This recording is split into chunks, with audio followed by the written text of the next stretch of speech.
Greetings, citizens. Hey you beautiful, creepy little human being, you. Welcome to my channel and welcome to today's Morbid makeup video. I'm so happy we could meet like this. I'm so happy that somehow, in all of this craziness today, you and I were able to find each other on this crazy little planet that we call home. My name is Brittany or BRATTERSTEIN, whichever you prefer, and today we're going to be discussing a man named Graham Young, or as he is better known as, the Teacup Poisoner. Yeah. But before we get started, if you have not yet had the pleasure, please make sure to join the Brat Pack by subscribing and ringing that bell, because I put out a new Morbid makeup video every single week and I would love to hang out with you. Yes, you, specifically you. So go ahead and do that and join the group and become one of us. One of us. One of us. One of us. And of course you can follow me on Instagram and Twitter if you want to. They're both BRATTERSTEIN as well, yeah. So now that I'm done basically begging you to be my friend, we can get into this case. Now this case was suggested to me by a subscriber named Trev. Hey Trev, how you doing, Trev? Now Trev, he asked me to do this case a bunch of times, and each time he left it in the comments I was like, hey, don't worry, I see it, keep saying it, and it'll keep it fresh in my brain and I will look into it. Now when I finally did, I was like, damn, I see why Trev wanted to see this video so badly, because Graham Young, kind of an asshole, sort of a terrible dude. So Graham Young, he was a murderer. Actually, technically, I think he's considered a serial killer in England, and his method of murder was poisoning, teacup poisoner. And there's just so much more to it, because Graham didn't simply just, you know, poison people and kill them. He treated the people that he tormented as experiments.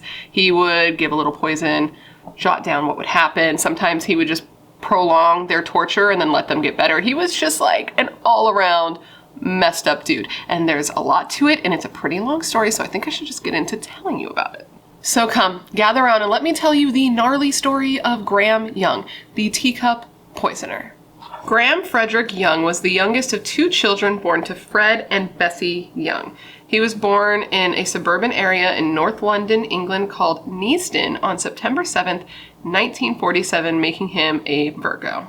So luckily for the family, baby Graham was born healthy, but unfortunately his mother Bessie ended up dying just 3 months after he was born because she had tuberculosis, and this destroyed Graham's father Fred. Like, I can't even imagine becoming a widower with two small children. It was just too much for him to deal with, and his daughter Winifred was only 8.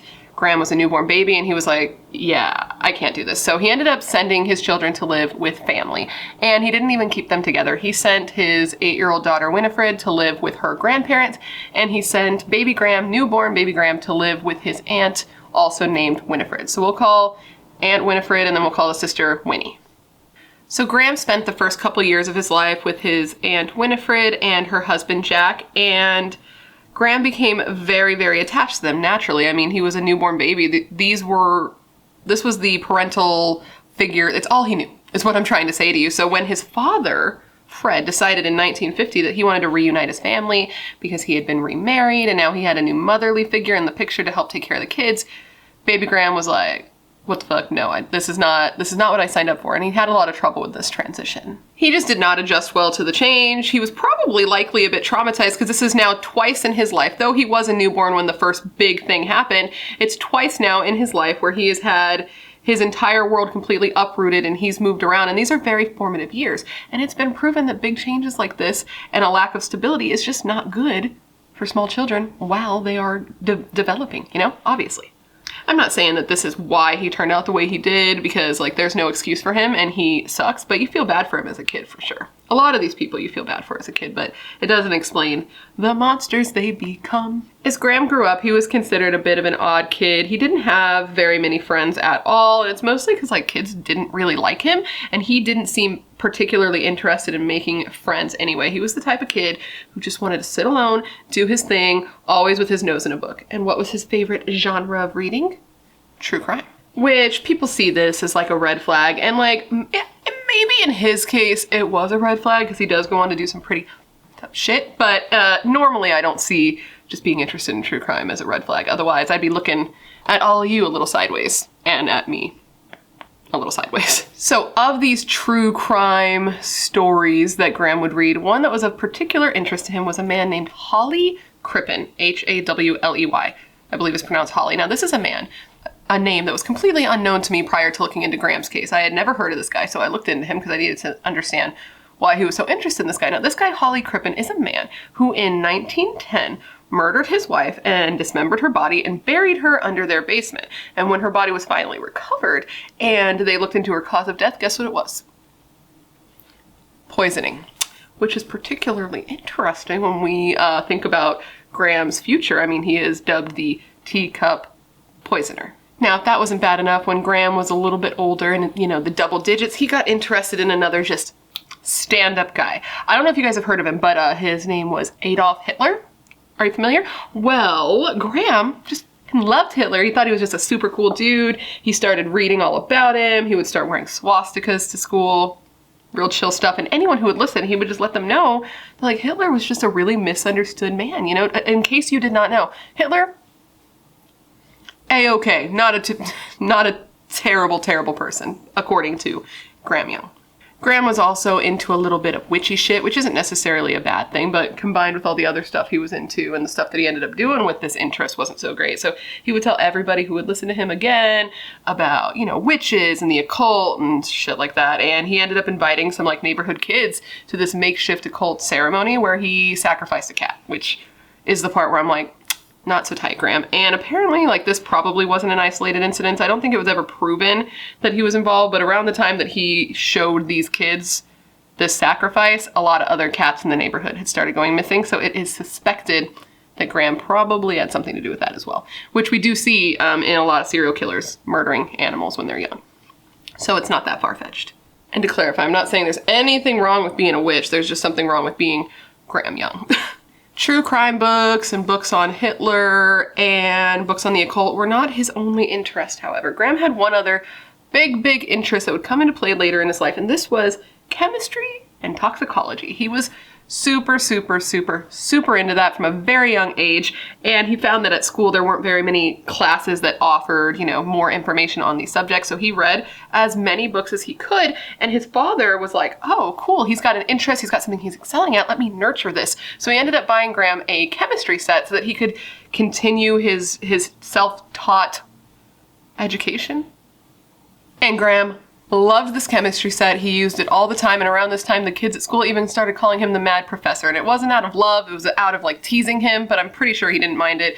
And that would not be, as I've said before, the only nickname Graham Young would end up having in his life. Graham was so interested in just, like, what things were and what they were made of that before he was even 10 years old, he was stealing his stepmom Molly's perfumes, her nail polish removers, things like that, and he was just examining them and learning what was in them and what those items would do to somebody. All household medicines like Tylenol, Advil, anything that was kept in the house at that time. I don't know if that's what was around at that time, but that kind of stuff, he knew everything about it. He knew what it did. He knew what each ingredient in those things did, and he also knew what would happen to a person if they were to take too much of any of those ingredients. As Graham got older, he also kept a little vial of poisonous acid in his pocket of his little jacket that he'd wear to school, which, okay, go off. Like, nobody thought that was, that he shouldn't have that at school. I guess things were different that far back, but he also got into taking gunpowder and making fireworks and explosives. So he was just really interested in how things worked and what they did in chemical, you know, chemical reactions. By the time Graham Young was only 13 years old, he was so well versed in chemicals and toxicology that he was able to convince local chemists that he was actually 17 years old. And that's a huge difference, because if you're 17 years old, apparently, you can just get, like, all the poisons you want. He would just, like, go to these chemists and be like, yo, I am 17, I'm in high school, and I'm gonna be doing some science experiments, so can I get some poisons, please? And they'd be like, righto, bud, here's some arsenic, and send him on his way. So Graham started to get super interested in these poisons and what they would do on the human body. And it didn't take him long to take his expertise and interest and channel it into some very insidious experiments. Graham Young's first known poisoning victim was another student from his class, a boy named Christopher Williams, who was super into chemistry. And he was not only classmates with Graham Young, but he was also a neighbor and a friend. Or so Christopher thought. The two would often hang out, they'd sit together, they'd eat their lunch together, and as kids do sometimes, they'd even trade items. They'd be like, hey, you want my pudding cup? And he'd be like, yeah, can I have them Cheetos? And they would trade, which is, like, cute and adorable for, you know, children, but this made it very easy for Graham Young to practice poisoning Christopher. Fortunately for Christopher, it doesn't seem that Graham Young had yet perfected his poisoning skills, or maybe he just wanted to dip his toes in and test the water and see what would happen when he used certain poisons, because later we do see that Graham was treating people like experiments when it came to his poisons and kind of seeing how things would react and real messed up stuff. But luckily, Christopher did end up surviving. He was super sick, vomiting, headaches, real messed up, but he did survive. And Graham did end up getting much more successful with his next poisoning victims, or experiments as he might call them. In early 1961, the entire Young family, including Graham, all started to get sick. And initially, Graham's father, Fred, actually did suspect that maybe Graham had accidentally poisoned the family because he was like doing his little chemistry experiments with all of his chemicals inside the family teacups. So he went and he questioned Graham about it, and Graham was like, "Nah, dog, I've just been chilling, not killing. I don't even use those teacups." But his dad was still a little suspicious because Graham had been known to be a little sloppy with his experiments. He had even lit his room on fire once, so his dad went, he checked his room, and when he found nothing of any suspicion in there, he put it out of his mind. And of course, nobody was suspecting that this could possibly be being done on purpose, because Graham was sick also, and it's unknown if Graham was accidentally poisoning himself because he was being careless, because he was like a freaking just a little baby goat, or if he was doing it to be insidious and throw the suspicion off of him. Graham would just consistently and continuously poison his family all through the year of 1961. He would serve them poison and he would see how their bodies would react to it, and then he'd pull it back, rein it in, let them get better, get them sick again, try different poisons, and no one knew exactly what was going on, but spoiler alert, Graham was serving his family and his friends tea that was laced with different poisons. Tea, poison, teacup, poisoner. Graham's family suspected him again of poisoning the family when in November of 1961, his older sister Winnie became super sick while she was on her way to work. And it got so bad that she ended up being hospitalized for her condition. When the doctors examined Miss Winnie, they found that she had been poisoned by the deadly nightshade flower, the belladonna. And that was particularly weird to Winnie because she remembered that this morning, before she left for work, Graham had made her a cup of tea, and when she took one drink of it, she found that it was so sour that she actually ended up pouring it out. So Winnie voiced her concern to her father, was like, "Listen, Graham served me some tea, it tasted bad, now I'm poisoned by this freaking flower. Seems a bit weird." And his dad was a little concerned also, but he didn't do anything about it, and he just kind of let it go, and eventually Winnie recovered, and they just did nothing. Which is like not good. I mean, what can you do? What are you gonna do? Like, you ask him, he says no, then what? I don't know. I'm not a parent. It seems very difficult, but if your daughter thinks your son's poisoning her, maybe you should do something. I don't know. I'm not blaming them. I'm just a little confused by the choices. Either way, time went on. Winnie recovered. Everybody went about their business, except for one person who started to get sick and did not recover. And that would be Graham Young's stepmother, Molly. She just seemed to get worse and worse. Molly started to lose weight, her hair started to fall out. She was just having like a really tough go, but somehow she was still keeping it together. That was until it all came to a head. This is when Graham's father, Fred, came home to find Molly in the backyard garden, all messed up. She was just laying on the ground, writhing in pain, and when he got out there, he saw that Graham was standing like in a window just watching her. Very interested in what was happening, but not helping her at all. So she was ran to a hospital, obviously. Sadly though, Molly ended up dying in the hospital the night that she was brought in, and her cause of death was due to a prolapsed spinal bone that they attributed to a car accident or some sort of, I think it was a bus accident actually, that she had been in about a year before. And after she died, her body was cremated, which Graham was like super duper stoked about. And everybody just went along with their business thinking that she had died of natural causes. And it turned out that Graham had actually been poisoning her for weeks with a drug called antimony. It was like a hard metal, or like a metal that he was drugging her with, poisoning her with. I can't speak English. He had been drugging her for weeks with this antimony. Her body had built up a like resistance to it. So the night before she died, he switched to a stronger poison called thallium. And then the very next day, she went, into convulsions on the ground and then died that night in the hospital. What's crazy about this, besides the obvious he murdered a woman, is that her murder didn't seem to curb whatever urge was inside of him, and instead his family was still suffering from the effects of poison. He was still poisoning them at her funeral. At Molly's funeral, he was giving his family poison still, which is like, okay. Another thing that was weird about, you know, Graham and this time in general and Molly and her death is that according to his sister Winnie, she was under the impression that like Graham really loved Molly and that they had a good relationship and that there was no reason why he would want to kill her. But it seemed that Graham was kind of just hiding how he actually felt about her to his family, because he would tell friends that he hated Molly, and he had showed his friends that he had a voodoo doll filled with pins that was supposed to be Molly. And later when he was interviewed by psychologists, he said that he had a lot of resentment for her and wished that she was dead, which she was, and that his birth mother had lived. So he had some stuff going on that his sister just didn't know about. He was good at hiding what was inside. So now that Molly was dead, Graham had to switch his focus, and he ended up choosing to focus his energy and his time on poisoning his father, Fred. And Fred started to get really sick, and it got so bad that Fred thought that he was going to die because of the way he felt, and he ended up being hospitalized. And while in the hospital, Graham visited him all the time, and he would even talk to doctors and be like, what's wrong with my dad? And he even suggested to the doctors that maybe his dad was being poisoned. And big shocker, when doctors tested, it turned out he was being poisoned. He was suffering from antimony poisoning. And as I said, this is like a type of metal that Graham was just like super, super into using for poisoning. And even though Fred was told like, bro, you're being poisoned, and Fred had previously suspected that his son was accidentally poisoning them and that his daughter got poisoned, and she was like, Dad, I think Graham's freaking poisoning me, and now you're in the hospital for being poisoned, he still couldn't accept that it was, you know, his only son, his youngest son, doing this to him, and he ended up recovering and leaving the hospital, and nothing was done about it.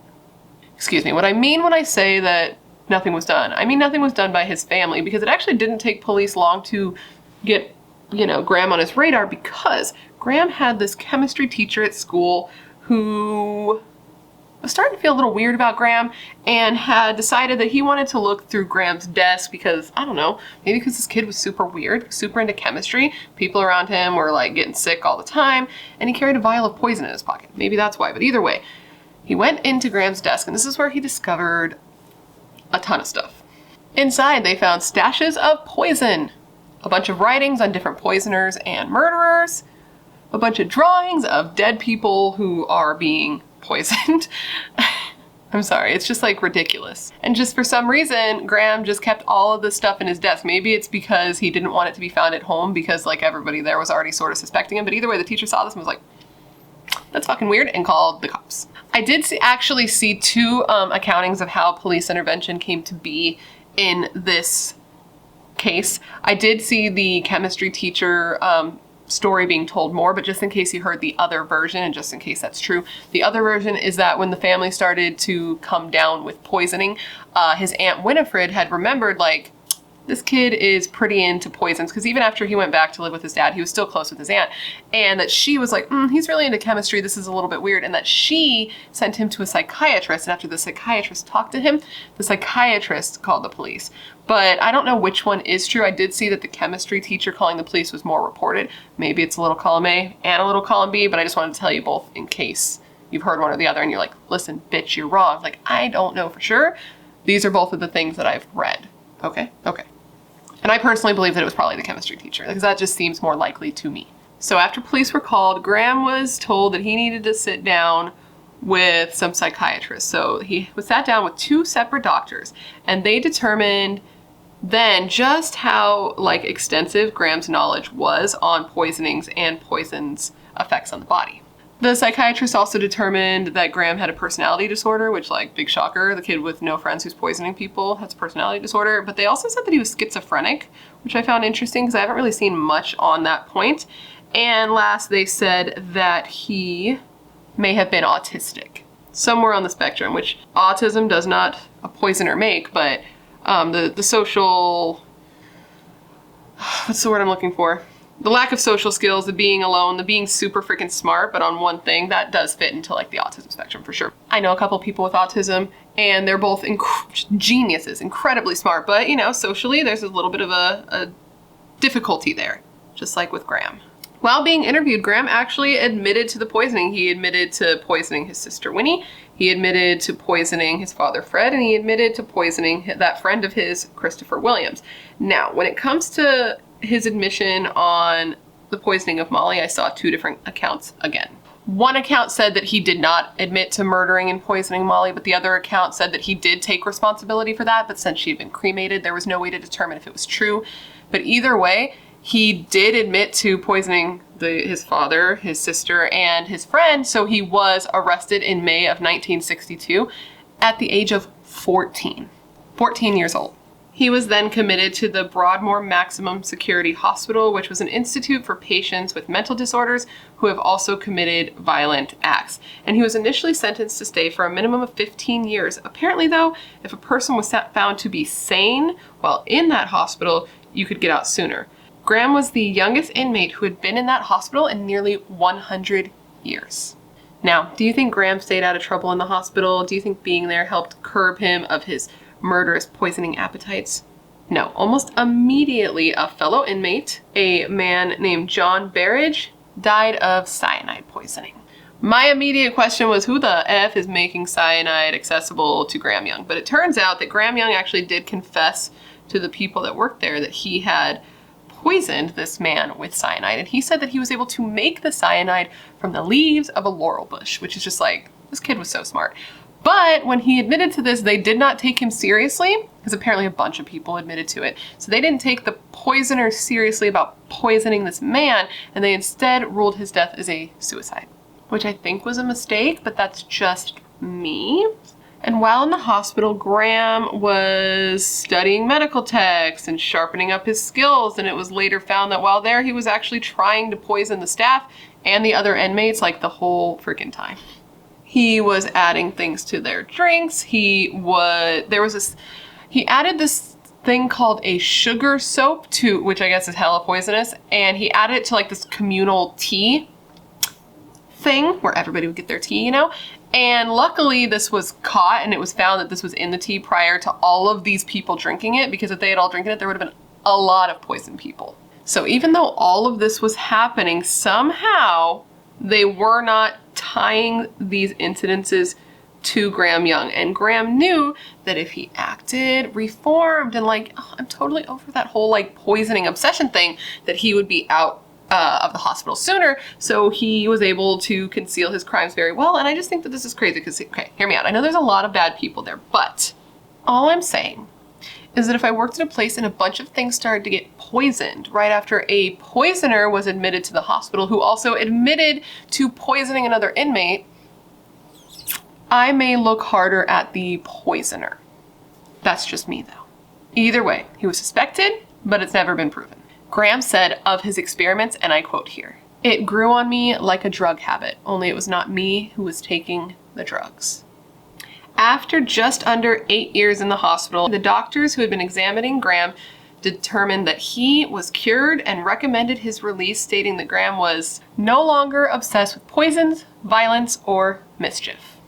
In February of 1971, at the age of 23, Graham Young was released after serving nearly 9 years, and upon leaving, Graham informed a psychiatric nurse that he planned to kill one person for every year he had been locked up, and the nurse was like, silly old bear, and just sent him on his way. But she did note it in his file, so she did that.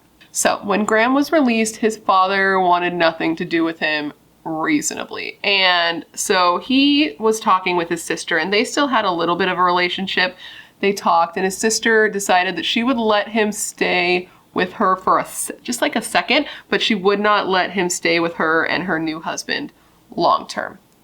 Wonder why? Could it be because he tried to poison you with the flowers of a belladonna plant? So within a week of staying with Winnie, he ended up moving out and moving into a hostel that was near his sister's home so that they could still have some sort of a relationship. And if you're not familiar with what a hostel is, I don't think we have them in America. I could be wrong there. I've never stayed in one, but basically what a hostel is, where a hotel is like you rent a room, you're there to yourself, that's it. A hostel is a giant communal space, sort of like a dormitory, where it just has a bunch of beds, and you essentially are sharing a room with a bunch of strangers. To which I say, no fucking thank you. Absolutely not. Have you seen that movie? No. While staying at the hostel, Graham was able to actually get himself a job at a photographic supply firm, and I read that this place manufactured infrared lenses for military equipment. His employers were aware of his stay in the hospital, and he had received references as part of his rehabilitation program, but his employers were not aware as to why he had been in the hospital.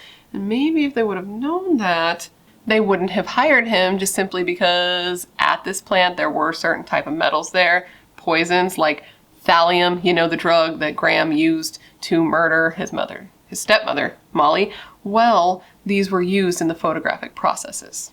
But, you know, Graham didn't even need this job to get his supplies. He would take the hour-long ride into London to rub elbows with some pharmacists to get these pharmacists to give him certain supplies like antimony and thallium. And I googled thallium because I don't remember if I mentioned before, but how antimony and thallium are both poisonous metals. So he was going to the pharmacy, he was getting more poisonous metals just like he did when he was a teenager. Nothing had changed. They were giving it to him, and then he would later use them. And Graham was given a probation officer or parole officer, and this person never visited him at home or at work. And if they had, they would have found some stuff, but they didn't. So it did not take long for both people at Graham's place of employment and people who lived at the hostel with him to start coming down with symptoms of poisoning. There was a man in his 30s named Trevor. He was a soccer player, and he started to get really sick. This guy lived in the hostel with him. I don't know if I said that either way. He lived in the hostel with him, and he started to get super sick. He started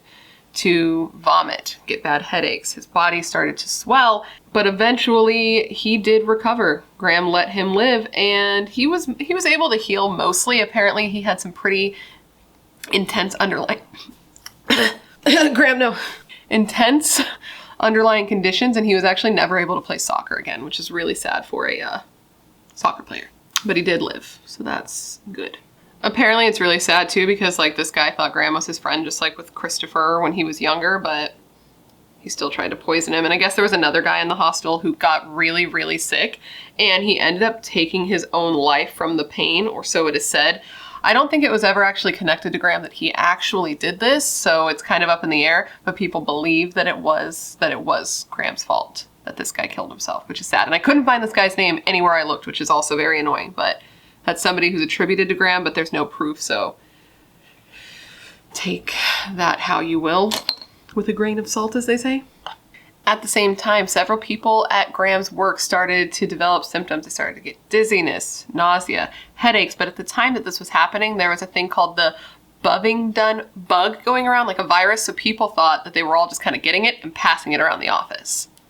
Turns out that's not what was happening. Though several people were exposed, because Graham, just like the good friend that he was always going around and getting his coworkers and friends their coffee and tea from the break room. It was Graham's boss, a 59-year-old man named Bob Eagle, who ended up getting the worst of it.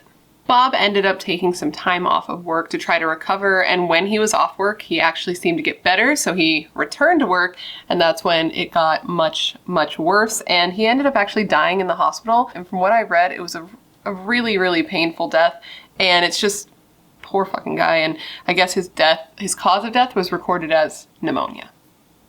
Just 2 months later, another man from Graham's workplace started to become sick. This was a 60-year-old man named Fred Biggs. He started cramping, losing hair, vomiting, all that, similar to Bob Eagle, and he ended up getting so bad that he was sent to a hospital in London where they were going to monitor his diseases that attack the nervous system. They thought that maybe there was something like that he had been exposed to something that was attacking his nervous system. And this poor man suffered so badly. I read that it got so bad that his skin started to peel off his body. And while this happened, Graham was pissed because this man wasn't dying fast enough. He wrote in his diary, and I quote, "Fred is responding to treatment. He is being obstinately difficult. If he survives a third week, he will live. I am most annoyed."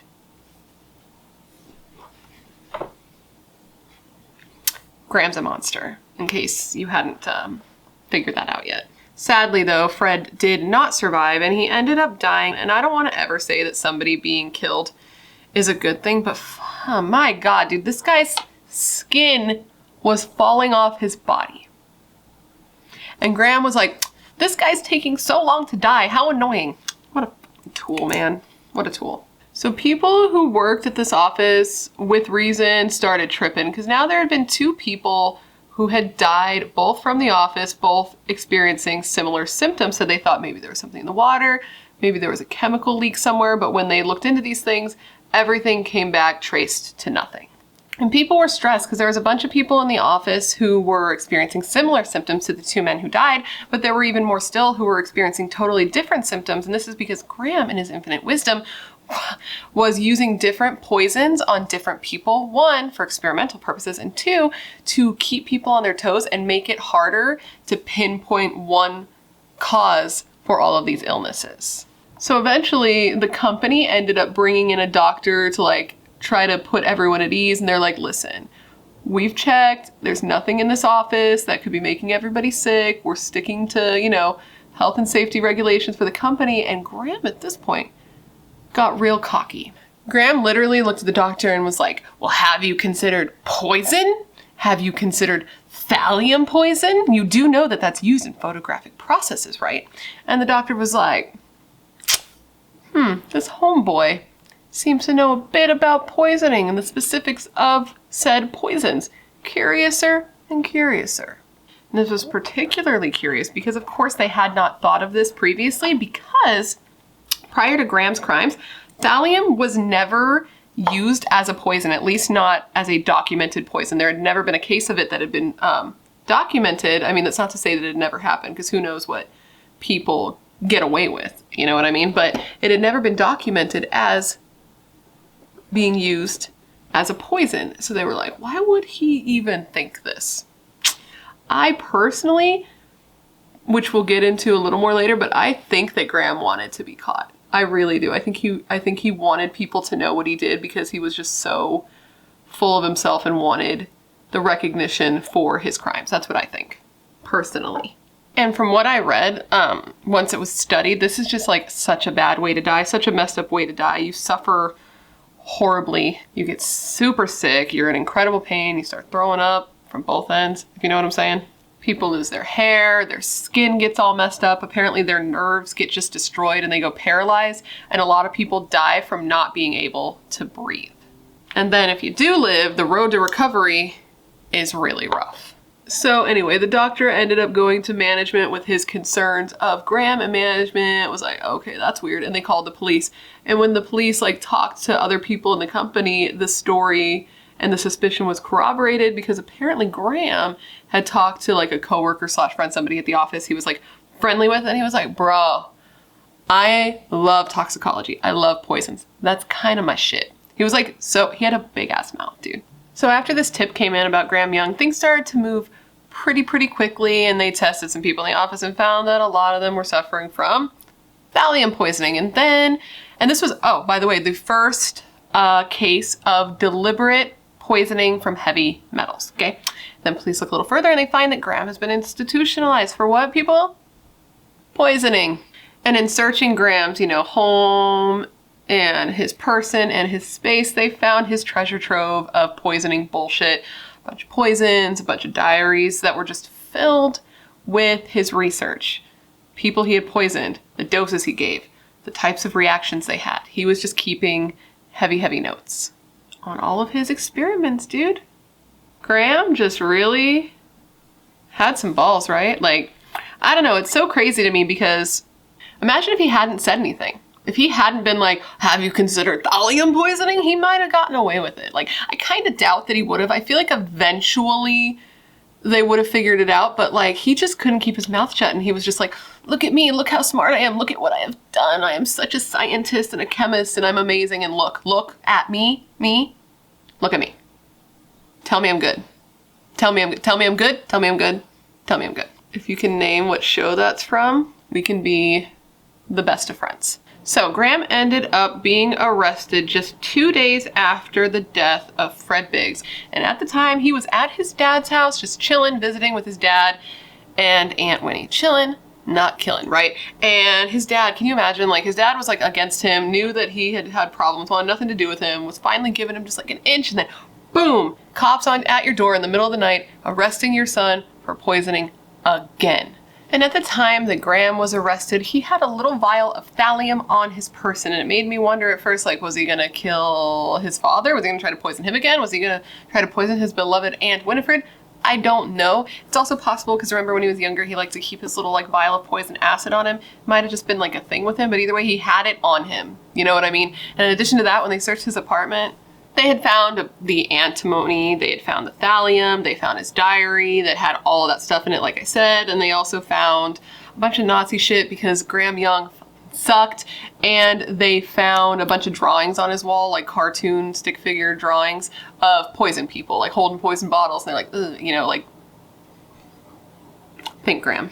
While being interrogated, Graham Young actually admitted verbally to all of the poisonings, including the poisoning of his stepmother Molly when he was a child, the poisoning that took her life. But when they asked him to like sign a written confession, he kind of laughed it off and refused to do so because he wanted to go to trial. He wanted to make a spectacle of himself and get the attention and be known as one of the most famous poisoners of all time. And perhaps he is to someone out there, maybe he's on that list, but I hate to tell you, Graham Young, that prior to Trev recommending your case, I didn't even know you existed, so.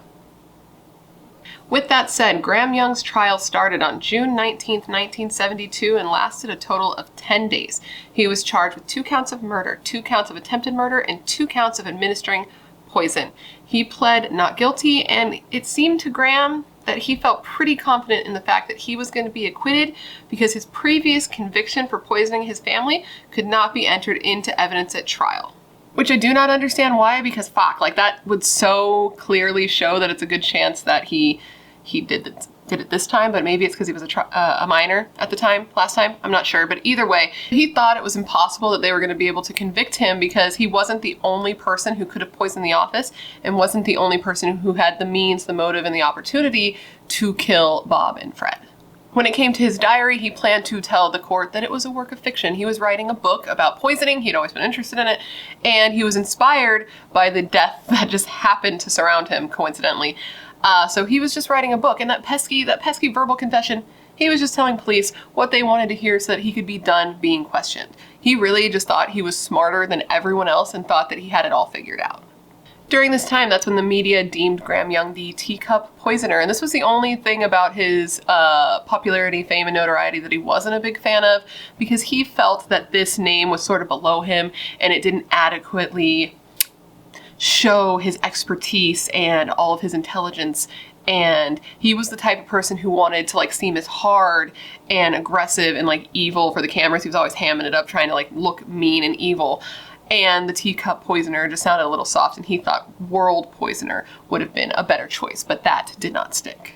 Despite his prior conviction being withheld, Graham Young was found guilty of all charges and given life in prison on June 29th, 1972.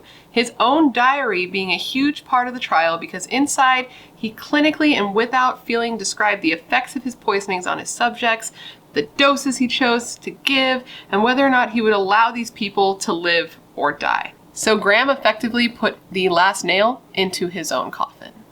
When Graham Young was asked if he felt any remorse, he said, and I quote, "What I feel is emptiness in my soul." So, I guess you could say that something positive did come out of Graham's case. Sometimes it takes something horrible for something that should have been proactive to happen, but because of Graham's case, there was a reform in the way that patients who were in these mental institutions are monitored after their release, because after the trial, that is when the jury found out that Graham had previously been hospitalized for poisoning, was considered cured, then released, and then just not really watched after that. And they didn't know that at the time of the trial, and they're like, man, what if we had let this guy out? Like, that's crazy. So yeah, when they found out, they were like, this is absolutely ridiculous, and due to like their noise and the publicity from his case, the reform happened, and because of the reform, the Advisory Board for Restricted Patients was formed. Now, from what I understand, this is a panel of people who have to all mutually agree that a person is dubbed okay to be released, sort of like a parole board, the way it kind of sounded. And after that, they monitor how the facilities are run and make sure that these patients are watched. That's the way I understand it. And thank you, Trev, for helping me understand that better.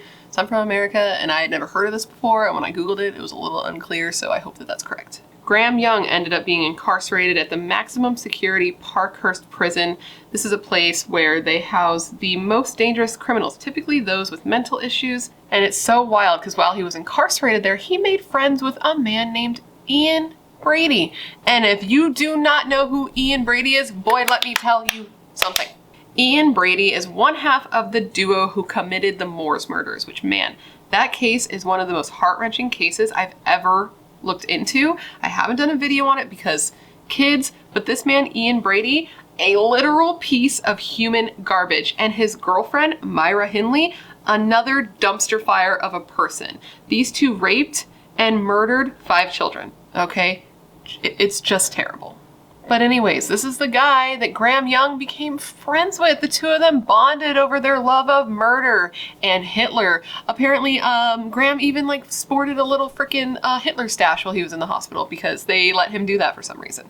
And they both loved Nazis and chess because they're both monsters. Not that playing chess makes you a monster, but these two men, monsters.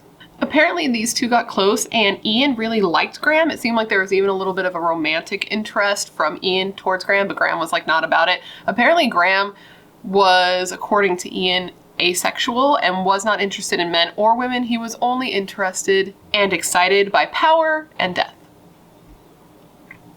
Graham Young ended up dying in prison on August 1st, 1990 at the age of 42. His official cause of death was heart failure, but it is thought that maybe he actually poisoned himself, which would be just very poetic of him.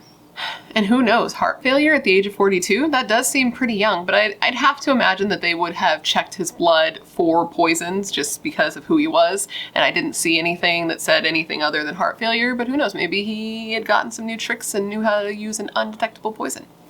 It would be a very, just, again, poetic ending for him, but After Graham Young had already died, a wax sculpture was actually made of him, and it was kept at Madame Tussauds Chamber of Horrors, right alongside his childhood hero and mentor, Dr. Crippen. You remember Dr. Crippen, the man who murdered his wife by poisoning her and then dismembered her and then buried her under the basement? Well, they both had wax sculptures at the Madame Tussauds Chamber of Horrors. And man, Graham was so obsessed with him when he was younger. Can you imagine how stoked he would have been if he had been alive to see this? It would have been like everything was coming full circle. Everything was coming up Millhouse. It was all coming back to this moment. And he probably would have been so stoked on it, but I'm 99% sure he was dead when this happened, which good. I'm glad he didn't get a chance to see it because... Which, on a side note, I looked into this Madame Tussauds Chamber of Horrors because I was like, this sounds very interesting. And it looked like it would have been such a cool place to visit. It had a lot of wax sculptures of different murderers and a lot of information so that you could read on them and kind of see what they would have actually looked like in person, which I think would have been very interesting. And I would have loved to actually been able to do that, but I guess they closed down in 2016. So, man, I was just about to hop on a plane and head on over, but here we are. Apparently, Graham Young got his notoriety and fame in other ways as well, because in 2005, a 16-year-old girl from Japan was actually arrested for poisoning her mother with thallium. And when she was brought in for questioning, she talked about her obsession with Graham Young. He had a prodigy. Apparently, she had seen this 1995 movie called The Young Prisoner's Handbook. The Young Prisoner's Handbook, and this was a movie that was written about Graham's life and his crimes. It's like a dark comedy. And then she also owned a copy of a book that was written about Graham's life and his crimes, and it was translated into Japanese so she could read it. So she was very, very interested in him. This girl, whose name I could not find, probably because she was underage at the time, was just like apparently very interested in Graham, had become a little obsessed with him, and had started poisoning her mother's food and drink, just like Graham did, and her mom ended up in the hospital and went into a coma. And while her mom was in the coma, she would go and take pictures of her mom's body. And then when her mom inevitably came out of the coma, she tried to poison her mother's tea in the hospital. She even kept an online blog where she would post about the doses she was giving her mother and the effects that it had on her mother's body, just like Graham's diaries. She would write about how sick her mother was and about how after about a month her mom's legs stopped working and then her mom started to hallucinate. She would write all of this down, and I wish that I could have found more information on her, because from the little bit that I could find, even without her name, she sounds like an actual monster. When they searched her bedroom, they found dissected animals and they found a cat's head floating in a jar of liquid, And when she was questioned about her crime, she seemed just as disconnected and like cold as Graham, saying, and I quote, "To kill a living creature, the moment of sticking a knife into something, the little sigh, I find it comforting." And in another quote she said, and I quote again, "I got sympathy from my teacher as I tearfully talked about my mother. I guess some people are more gullible than I had imagined." It's a 16-year-old girl. It's a little... So I guess Graham became to someone what Crippen had become to him. So it's pretty gross to think about just how much he probably would have enjoyed that. But anyways, that, my friends, is the story of Graham Young, the teacup poisoner. What do you think? Man, this guy... kind of a dick, am I right? Like, it just seems to me that Graham Young literally had no regard for human life whatsoever. He didn't care about people at all. And that's just so wild to me. I can't even imagine. Like, he treated people like experiments, specimens, just complete detachment, disconnecting from another human being is so wild to me because I cannot imagine seeing somebody like writhing in pain, burning and like deteriorating from the inside out, knowing that you're the one doing it and continuing to do it. And in the name of science. Like, that's crazy to me. These people, man, it sounds like their deaths were so horrible and prolonged and painful, and he just sat back and watched it happen and wrote about it in his stupid little diary. He says that it was all for science, but I feel like a bit of it was also playing God, because he would get people really sick, get them to the edge of death, then bring them back, and then get them sick again, let them think they were getting better. And then he would choose who would live and who would die. And a lot of these people were people he had issues with. Like, there was more to it than just science. And it's just to like get them so sick and then let them start to think they were going to get better and then wreck them again. Like, that's some monster shit right there. And poison to me is such a weird way to kill someone because it seems so detached, right? But it also, for him, seemed incredibly intimate because he would like sit and watch it so much. So I don't know. It's just wild to me. And the fact that he was ever released is crazy. And I think that that was a huge mistake. That's what I think. But anyways, guys, that completes this video. I hope that you found it interesting and informative and gave you all of the information that you could want when looking into this case. Trev, I hope it was everything that you wanted because you wanted it so badly. And of course, I hope you enjoyed watching it. That's very important to me. I put out into the world what I find interesting and I think you would find interesting. So of course I want you to enjoy it. And I just want to thank you for hanging out with me today and remembering all these poor people that Graham murdered, because it's so fucked up. It's so just like cruel and horrible. And Graham was such just an attention-seeking little baby back bitch, and nobody deserves to die like these people did. Of course, let me know down below of any cases you would like to see me cover, because as this case indicates, every time you leave a suggestion, I add it to my very long list, and I put your name next to it so I can give you a shout out, because I want to look into what you're interested in, because I know you're filled with good taste and good ideas. Otherwise, you would not be here. Of course, make sure to join the Brat Pack by subscribing and ringing that bell, because I put out a new Morbid makeup video every single week, and I would love to hang out with you. Yes, you, specifically you. And if you want to hang out more consistently on the day-to-day, Instagram and Twitter are both BRATTERSTEIN, like my namesake here, and I am on there every day. Oh, and I have a Facebook page and a Facebook group. The page is BRATTERSTEIN, the group is Morbid Makeup True Crime. So if you want to follow those, you can get more information there, you know, sneak peeks on upcoming cases. That's, yeah, hanging out, talking. I like to talk with you guys. I'm always in those DMs. So if you want that, it's accessible, as I said. But anyways, guys, with all of that said, thank you for being here when you could literally be anywhere else in the world. That's tight. You're tight. Please stay safe and be a better person than you were yesterday, and I hope to see you in my next video. Bye.